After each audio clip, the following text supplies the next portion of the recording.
જય શ્રી કૃષ્ણ બધાને। તો આજે અમે બનાવવા જઈ રહ્યા છે બટેકા ભૂંગળા। બટાકા ભૂંગળા બનાવવા માટે મેં અહીંયા નાના બટાકા લીધેલા છે, તેને બાફવા માટે મૂકી દીધેલા છે। ત્યારબાદ મેં અહીંયા ગ્રેવી તૈયાર કરવા માટે લસણવાળી ચટણી, થોડી હળદર પાવડર, થોડું મીઠું અને થોડું ધાણા જીરું પાવડર અને પાણી મિશ્ર કરીને તેને બરાબર રીતે તૈયાર કરી લીધેલી છે।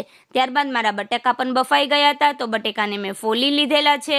બીજી બાજુ મેં એક કડાઈ લઈ તેની અંદર તેલ નાખી આપણી તૈયાર કરેલી ગ્રેવી ઉમેરી છે।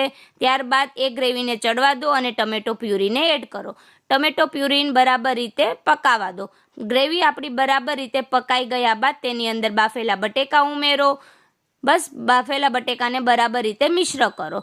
બટેકા મિશ્ર થયા બાદ તેની અંદર થોડા ધાણા ઉમેરો, લીંબુનો રસ ઉમેરો અને બસ તૈયાર છે આપણા બટાકા।